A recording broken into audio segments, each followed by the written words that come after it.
맛있게 네. 반갑습니다. 저는 그 제천참여연대 선생님이라고 하고 있습니다. 유현식입니다. 인사드리겠습니다. 오늘 상당히 날씨도 청명하고 아주 완연한 가을을 느끼는 아주 좋은 날씨입니다. 이렇게 좋은 날에 우리가 정말 좋은 제천을 만들기 위해서 이렇게 다들 큰 마음 가지고 함께 자리하신 것 같습니다. 오늘 저희 제천참여연대 정책위원회와 그리고 제천발전연구원 준비위원회에서 함께 준비한 인선긋기 제천시 공약 점검 및 쟁점 현안에 대한 정책 토론회를 여러분들 큰 박수로 시작하겠습니다. 자, 박수 쳐주세요. 오늘 시작에 앞서 제천참여연대 상임대표가 하고 계신 이석태 대표님으로부터 인사 말씀 듣도록 하겠습니다. 예, 박수로 맞이해주시기 바랍니다. 안녕하십니까. 저희 참여연대에서 주최하는 정책 토론회 여러분들 나와주셔서 감사합니다. 조금 전에 시장님께서 전화가 왔는데 이 토론회가 잘 돼서 좋은 결론을 얻을 수 있기를 바란다는 전화 말씀을 주셨습니다. 사실은 저희 참여연대에서 주최하면서 생각했던 것이 있는데 제가 어떤 쪽으로 결론을 내려고 하는 것이 저희들의 목적이 아니고 저희들은 과학적 그리고 합리적인 방법에 따라서 정책 결정 과정이 준비되고 그리고 이런 토론을 통해서 결론에 도달하는 그런 과정을 저희가 시민들과 함께하고 또 보여드리고 싶어서 토론회를 준비하도록 했습니다. 앞으로 어떤 토론이 또 질의와 응답이 나와서 전개될지 잘 모르겠습니다만 이와 같은 시민들이 참여하는 토론과 합리적인 결론을 도출하는 과정은 저희 나라 민주주의의 초석이 됩니다. 다들 잘 아시겠지만 제가 시각을 잠깐 돌려서 오늘은 저희가 제천시정에 관한 몇 가지 말씀을 토론하고 있습니다만 국제적으로 이렇게 시각을 돌려보면 동아시아를 현재 동아시아의 국제 환경은 상당히 아찔할 정도로 현기증이 날 정도로 상황이 바뀌어가고 있습니다. 미국은 저희 나라에 엑스밴드라고 하는 고성능 레이더를 설치하려고 하고 또 고고도 미사일 격추 시스템을 또 도입하려고 합니다. 저희 한반도가 또다시 국제적인 경랑의 속으로 들어가고 있습니다. 그런데도 불구하고 중앙 정치에서는 이렇다 할 뻔뻔한 토론 과정도 없이 전작권이 연기되고 미국으로 또 환수가 안 됩니다.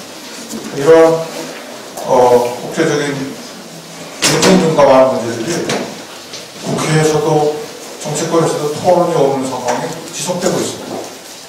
그래서 제가 오늘 하고 있는 이런 작은 토론회가 물론 미약한 것입니다만 중앙정치의 작은 모범이라도 돼서 저희 나라 정치 발전이 토론과 합리적인 추론을 통해서 얻어지는 그러한 시스템으로 바꿔가기를 바라는 마음으로 이 토론회가 잘 되길 바랍니다. 감사합니다. 예, 인사 말씀 감사드립니다. 그래서 오늘 참석하신 우리 토론자분들과 내빈들을 몇 번 소개해드리겠습니다. 이석태 교수님은 방금 인사하셨고요. 우리 참여연대 공동대표를 맡고 계시는 청전동 주임신부이신 김한기 신부님 오셨습니다. 그리고 제천시 정책관리 담당관이신 김기숙 담당관님 계십니다.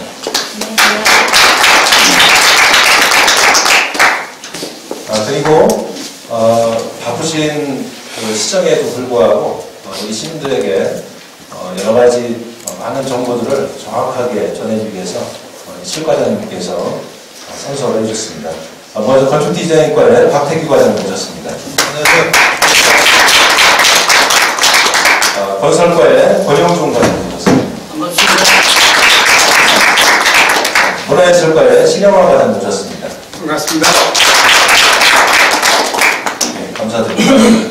그리고 패널은 순서대로 소개해드리겠습니다. 경상대, 진주경상대 사회과학연구원 교수를 맡고 계시고요. 그리고 제천발전연구원 지금 준비위원장을 맡고 계신 우리 김영수 교수님 소개드리겠습니다. 왜 갑자기 진주경상대냐 이렇게 세명대도 아니고 대학도 아니고 궁금하시고 계실 텐데 우리 교수님 사시는 지역이 저쪽 덕산 쪽입니다. 가족들이 다 귀농하셔가지고 사과농사도 상당히 많이 짓고 계시고 어쨌든 지역의 공동체를 위해서 많은 일을 하고 계십니다. 그리고 옆에 잘 아시겠지만 우리 지난번 인수위원회 대변인 맡으셨고 지금 제천 의리프로 공동대표 맡고 계신 우리 윤성종 대표 모셨습니다. 예, 반갑습니다.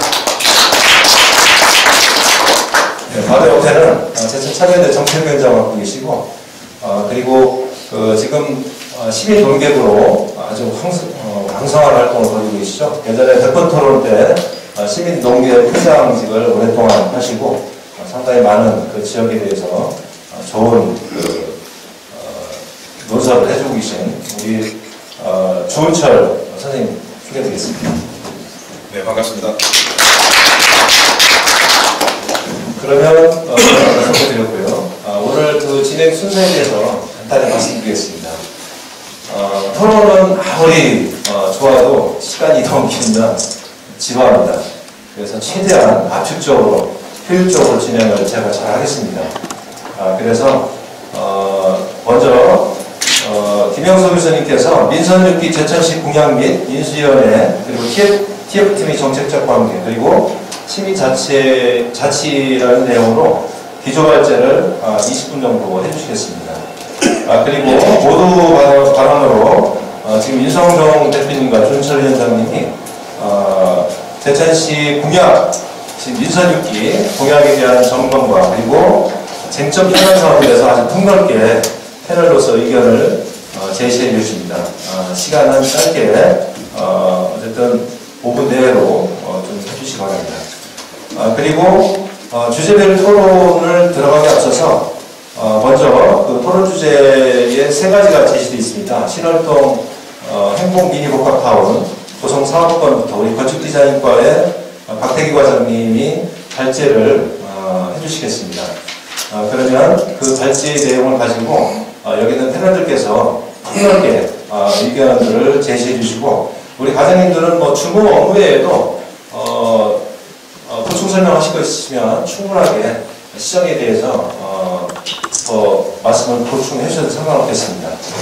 그리고 그 이후에 두 번째는 소방소 원들간 4차선 도로공사 재개권 이거는 건설과의 권영중 과장님께서 발제를 해주시고 이거에 대한 주제 토론을 약 20분 정도 진행을 하겠습니다. 마지막으로 스트릿 창작 클러스터 사업에 대한 부분들은 문화예술과의 신영화 과장님께서 그 다음에 발제를 해주시고 이거에 대한 주제 토론도 마찬가지로 20분 내로 하겠습니다.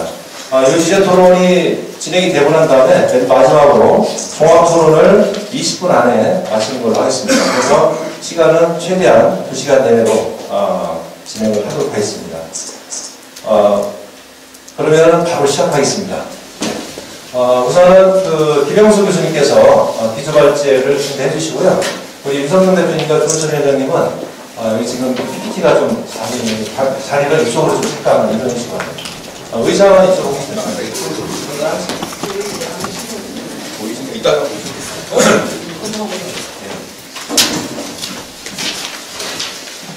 자, 우리 발제해 주실 우리 김영수 교수님 박수 부탁드리겠습니다.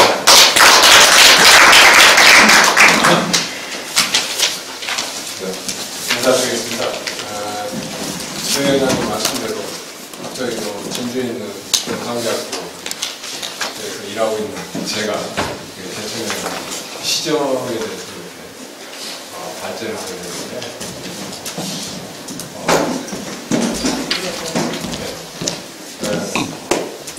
수산으로 내려와서 산 지가 5년 됐습니다.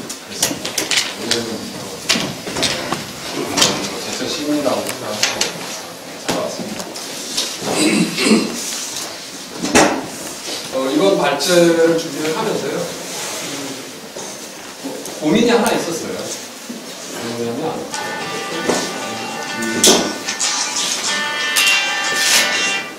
중앙정부에서 이루어지는 뭐 대통령 선거든, 국회의원 선거든, 혹은 지자체 수준에서 이루어지는 지자체 단체장이나 지자체 의원들의 선거에서 제시되는 각종의 공약들이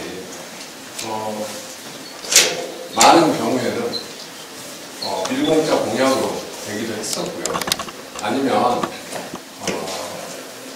제시했던 후보시들이 제시했던 다양한 공약들을 이렇게 실천하려고 애를 쓰시는 이런 분들이 상당히 많이 있었죠.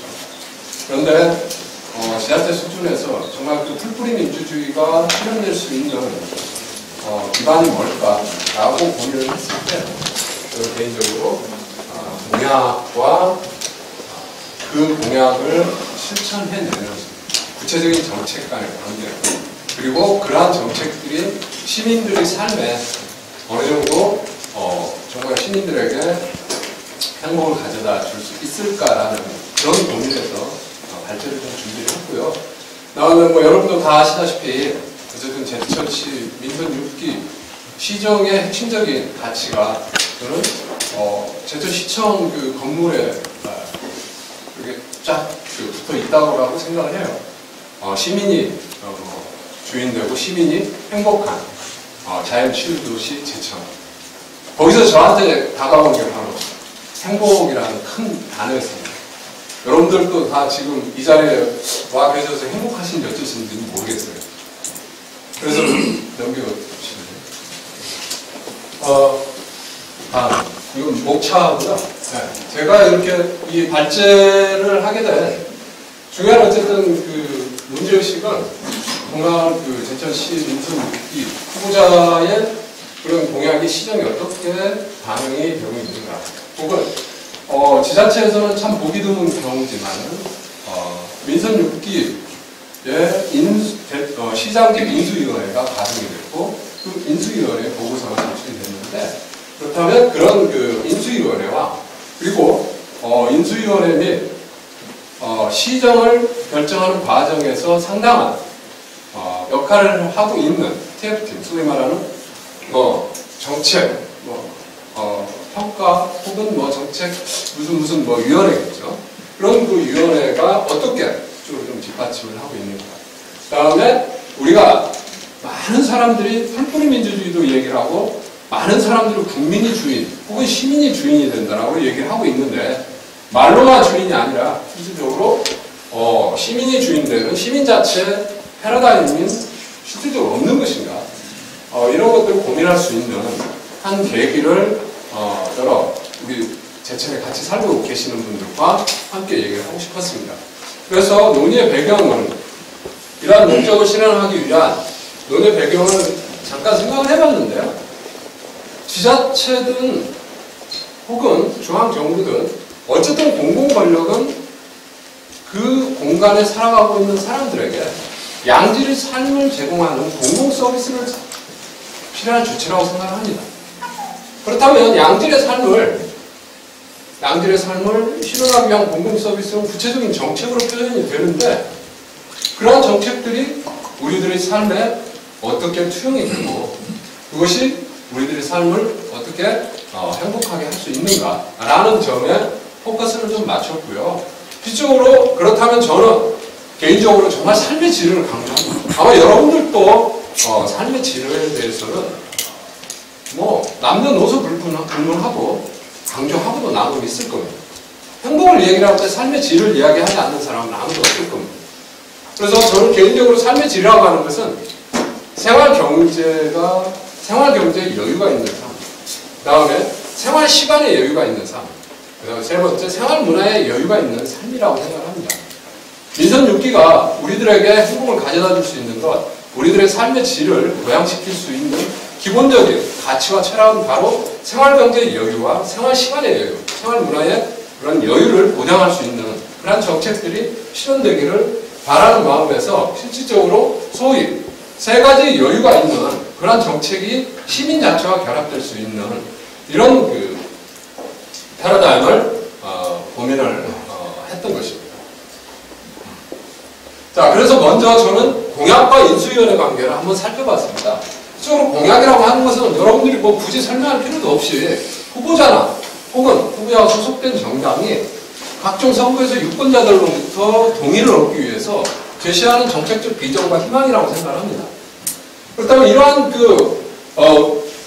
공약이 가지고 있는 의미는 결국 후보자가 소속된 정당의 성격을 드러내는 것이고 또한 후보자에 대한 신뢰와 동의의 기준이 된다고 생각합니다. 우리가 정치 문화가 후진적이다 혹은 투표를 하는 정치의식 자체가 낮다라고 얘기를 하죠. 저는 결코 그렇게 생각하지 않습니다. 왜냐하면 보수적인 정당을 지지하든 혹은 보수적이지 않은 진보적인 정당을 지지하든 어떤 정당을 지지하든지 간에 지지하는 사람의 입장에서는 어떤 근거가 있는 겁니다. 지지의 근거가. 정당을 지지를 하든 혹은 정책을 지지를 하든 후보자를 지지를 하든 즉 그렇다면 그런 지지와 동의의 기준은 뭐냐? 바로 공약에서 시작된다고 생각을 합니다. 그렇다면 이러한 그 공약을 제시를 하고 당선된 후보자가 당선된 이제 뭐 대통령이든 시장이든 그런 그 당선된 후보자가 그 직분의 인수위원회를 운영을 가동을 시키는데요. 그런 인수위원회는 결국은 당선자가 새롭게 이끌어 나갈 시정부든 중앙정부든 정책적 청사진과 로드맵을 기존 정부의 정책 및 공약과 연계시켜서 제시하는 한시의 특별기구라고 생각합니다. 그렇다면 그 의미가 뭐냐? 인수위원회는 당선자가 그냥 제시했던 공약의 가치를 정책적 패러다임으로 구축하는 과정이라고 생각합니다. 그냥 이례적으로 한시적으로 있었다가 사라지는 것이 아니라 어떻게 하면은 향후 정부의 정책적 패러다임을 만들어내느냐가 인수위원회의 중요한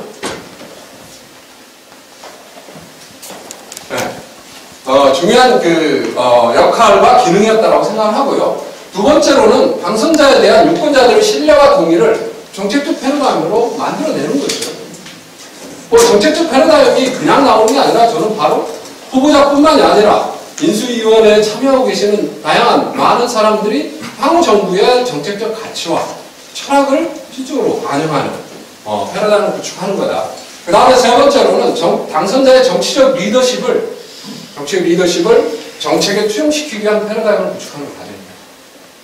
네. 우리가 사람 중심의 정치 문화가 상당히 발전되어 있다라고 많은 얘기들을 하고 있습니다. 당연히 정치는 사람이 하기 때문에 사람은 중요하다고 봐요. 근데 문제는 사람을 보는 것이 아니라 저는 그 사람의 리더십을 봐야 된다고 생각을 하기 때문에 인수위원회든 혹은 정책을 바라보는 평가의 기준 중에 중요한 것 중에 하나는 바로 리더십 혹은 정치적 자질을 보양시키기 위한 정책적 패러다임을 실은 인수위원회가 만들어내는 것이라고 생각을 합니다. 그렇다면 먼저 이제 공약이 가지고 있는 의미를 저는 이론적 패러다임으로 이렇게 생각을 해봤습니다. 공약이 대부분 후보자가 제시하는 공약들은 소속 정당에 가까운 혹은 지역 특성에 가까운 공약 그리고 그 자기가 경쟁하고 있는 지역의 유권자들을 생각을 해서 참여형에 가까운 공약 혹은 신민형에 가까운 공약 즉 참여형 정치 문화가 만약 발달되어 있는 지역이라고 한다면 후보자 입장에서는 그런 참여형 정치 문화에 조응할 수 있는 정책 혹은 소속 정당 및 특정 지역의 특성을 동시에 고려하면서 제시하는 그러한 공약들이 제시될 수 있는 반면에 만약 신민형 정치 문화 즉 정치적 능동적이고 주체적인 정치 참여가 부족하다 대신 동원되거나 혹은 정치적 영향력 있는 사람이 불러내는 방식의 정치 문화 따지고 보면은 임금과 주군과 신하의 관계랄지 혹은 봉건주의적인 문화가 지배하는 그런 정치적인 그런 신민형 문화 속에서는 주로 전근대적이고 몰근대적인 유형의 공약들이 제시될 수 있다고 생각을 합니다. 다음으로. 자, 그렇다면 저는 민선6기 제천시장 주요 후보의 10대 주요 공약을 한번 봤습니다. 이건 아마 여러분들이 제가 설명을 하지 않아도 어쨌든 여러분들이 다 확인했던 부분이죠. 그래서 주요 이금규 후보가 제시했던 주요 공약과 최명현 후보가 제시했던 주요 공약을 이렇게 한번 정리를 해봤는데요. 양 후보 간 공약 내용이 중복성이 존재하지만 최명현 후보가 개발과 발전을 주축으로 하는 공약이었다면 이금규 후보는 복지와 시민 참여형 개혁을 주축으로 하는 공약, 즉 지역 특성을 중심으로 하는 공약이 줄을 이뤘다라고 저는 판단을 했습니다. 그런데 나중에 말씀을 드리겠는데요. 문제는 최명현 후보가 제시했던 공약들이 지금 현재 민선 6기 주요한 시정의 공약 정책으로 결정된 그 내용을 살펴보면 최명현 후보가 제시했던 다양한 공약들이 시정으로 다시 돌아왔다라는 점은 이따 말씀을 드리겠습니다. 그래서 두 후보들이 이금규 후보가 냈던 주요 60몇 개의 주요 공약들을 한 5가지의 성격으로 정리를 해봤습니다. 정리를 해보니까 다 모아질 수 있는 게 시민들의 삶의 질을 향상하기 위한 정책들이 공약으로 이렇게 쭉 나열이 되어 있었고요. 지역 시장 경제 발전을 위한 정책, 복지 및 문화를 확장하기 위한 정책, 그리고 시민 참여를 활성화하기 위한 정책, 제도 개선을 위한 정책. 이게 이 5가지로 이금규 후보의 다양한 공약들을 설명을 할 수 있었습니다. 그래서 보면 이금규 후보는 근대적 유형의 정책 공약을 주축으로 하면서 탈근대적 유형의 정책 공약을 보조축으로 설정하였다라고 할 수 있습니다. 반면에 이러한 민선 6기의 시정의 정책 패러다임을 구축하는 과정 속에서 인수위원회는 5대 시정 방침을 이렇게 제시를 했습니다. 자, 그렇다면 이 의미가 뭐냐면 민선 6기 시정부가 출범하고 난 이후 다시 구성된 46건의 공약사업은 민선 5기 시정부의 토목개발 사업을 계승함과 동시에 후보자 시절에 제시했던 핵심 공약들을 첨가시켰습니다.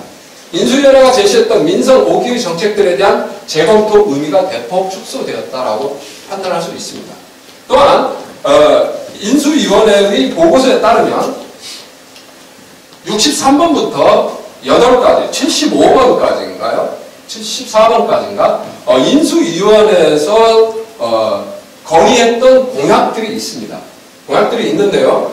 8월 26일 날 제천시에서 결정한 공약 자료집에 따르면 인수위원회에서 건의했던 공약은 단 한 건도 공약 사업에 반영이 되지 않았더라고요.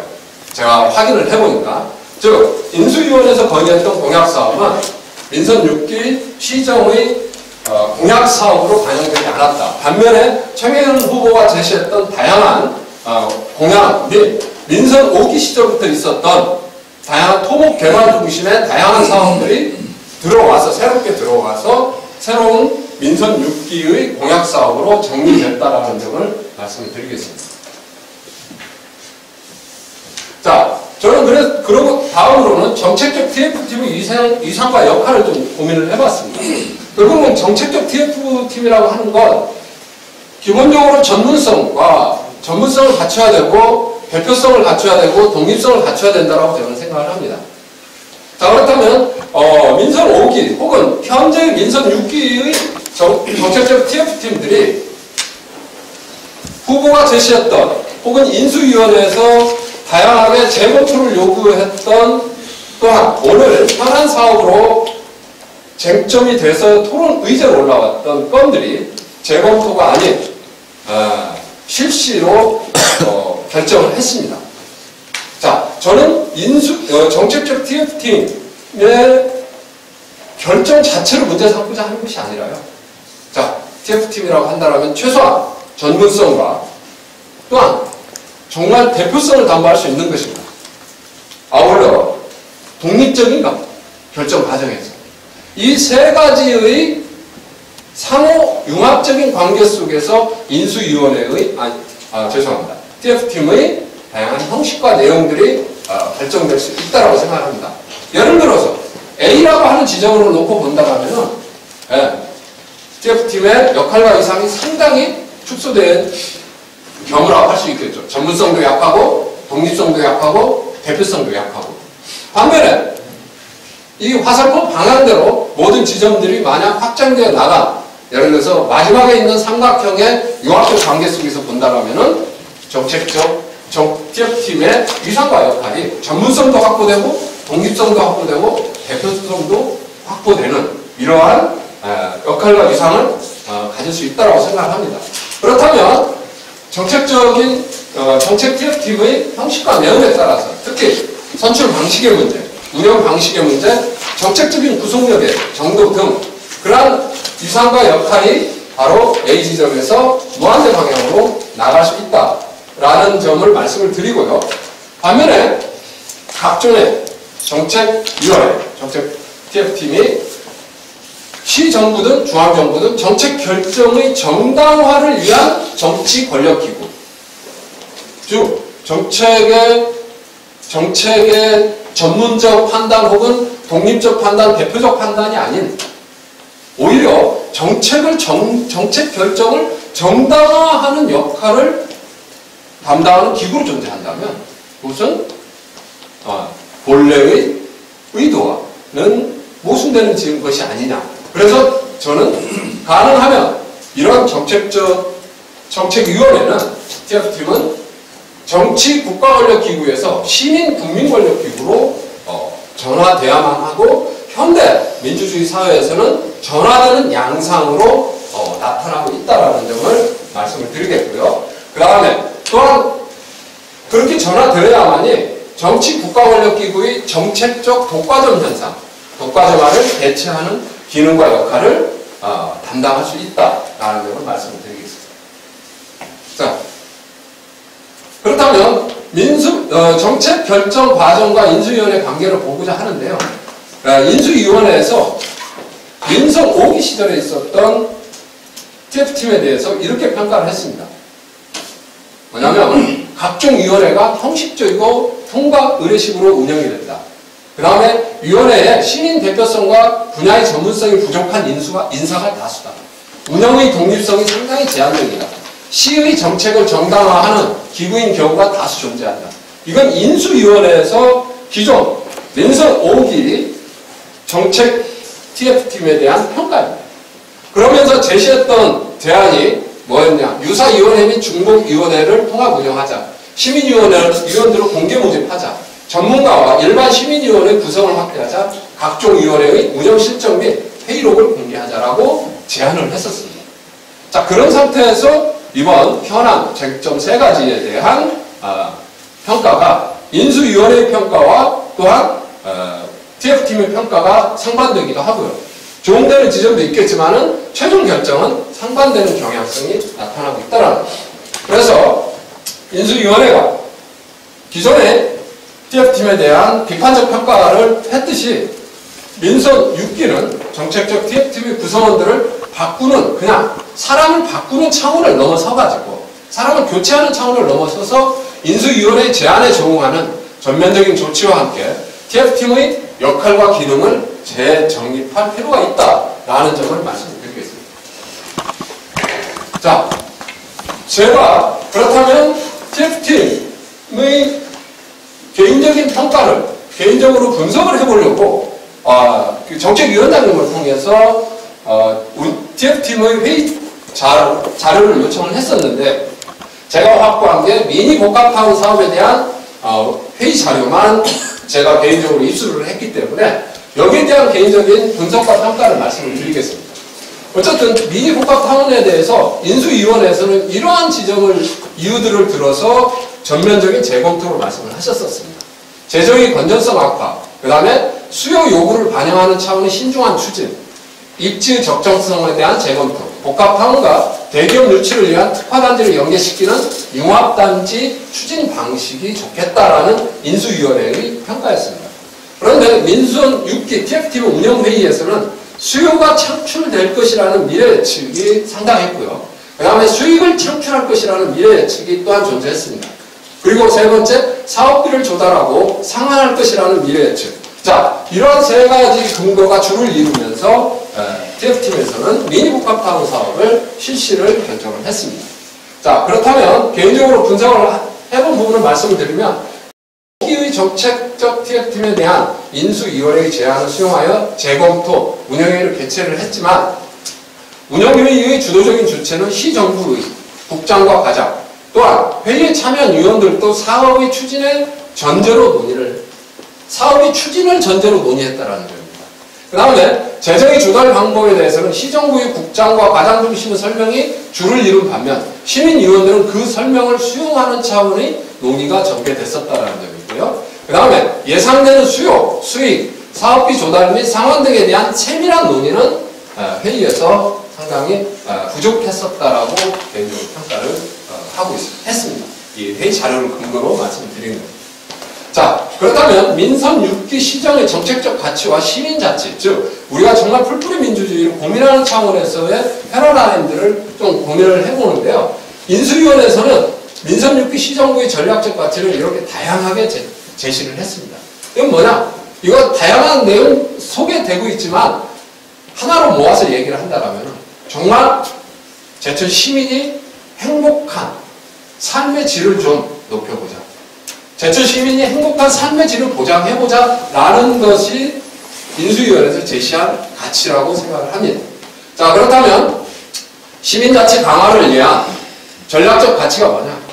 제가 봤을 때는 시정에 대한 시민의 주인의식 강화, 시정에 대한 시민의 자기정체성 강화, 그 다음에 시민의 자기 존재감 강화. 저 어디 가서 잠깐만 여담인데요. 저 어디 가면 이제는 당당하게 제천 시민이라고 얘기를 합니다. 그리고 어디 서울을 가든 진주를 가든 제천이라는 그 단어만 보면 눈이 확 뜨입니다. 이제는 저는 이제 제천 시민이라는 나의 존재감을 내 스스로 확인하는 거죠. 아마 여기 계신 분들도 다 마찬가지일 거라고 생각합니다. 그렇다면 정말 내가 제천 시민인가라는 존재감이야말로 내가 이 시의 주인인가라는 의식과 실질적으로 긴밀하게 연관되는 거라고 생각합니다. 자, 그렇다면 어떻게 하면 제천시 내에서 혹은 제천 시민으로서의 자기 존재감을 확보할 수 있을 것인가 라는 겁니다. 자, 그렇다면 저는 공약의 가치를 실현할 수 있는 행정체계의 구조개편, 즉 공직사의 구조개혁 혹은 공무원 노동자들의 의식전환, 세 번째 시민자치형 모델을 구축해 나가는, 자, 이런 세 가지가 실은 저는 시정의 중요한 과제로서 한번 고민해 볼 수 있는 거라고 생각합니다. 자, 그랬을 때 개혁정부라는 게 뭔가? 우리가 개혁 엄청나게 많이 들었습니다. 지난 김대중 정부뿐만이 아니라 노무현 정부 때 개혁에 대한 이야기 많이 했고 많이 들었습니다.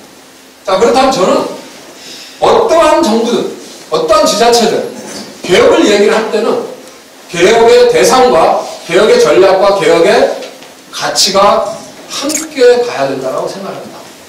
말로만 개혁이 아니라 어떻게 하면 정말 개혁을 이뤄낼 수 있는가? 자, 그렇다면 저는 개혁의 대상은 바로 의식과 제도와 정책을 상정할 수 있다고 생각합니다. 구체적으로 개혁할 대상을 상정하지 않고서 개혁만 말할 수는 없다고 생각을 하는 거고요. 그 다음에 개혁 전략은 청산과 단절과 계승이라고 생각합니다. 자, 저는 이 청산을 어떤 청산을 얘기를 하냐? 정말 개혁의 전략으로 이야기를 할 수 있는 건 청산은 냉철한 청산, 그 다음에 현명한 단절, 그 다음에 아름다운 계승이라고 생각합니다. 즉 정부가 바뀌었을 때는 어쨌든 이러한 지점들이 공존하는 거죠. 청산해야 될 것들이 있고 혹은 단절을 시켜야 될 것들이 있고 혹은 계승해야 될 것들이 있다고 생각을 합니다. 이런 것들에 대한 전략을 모색하는 거예요. 이게 바로 개혁의 패러다임으로 구축해 들어가는 중요한 모티브라고 생각합니다. 그 다음에 문제는 개혁 가치가 뭐냐? 왜 개혁을 하냐? 어떠한 지향점을 가지고 개혁을 할 것인가? 라는 지점인데요. 저는 바로 시민자치의 기본은 뭘까? 라는 차원에서 생각을 해보면 자율, 시민들의 자율성, 시민들의 자치, 그 다음에 아까 말씀드렸죠. 내가 제천 시민으로서의 자존감, 내가 제천 시민이라는 자신감, 자존감을 갖는 게 바로 개혁의 가치라고 생각합니다. 이 세 가지가 어우러졌을 때 그 개혁 정부는 성공할 수 있을 거라고 생각합니다. 자, 그래서 저는 시민이 행복하고 시정이 주체가 되는 모델이란 뭘까? 저는 이런 패러다임으로 한번 생각을 해봤어요. 즉, 말씀드렸죠?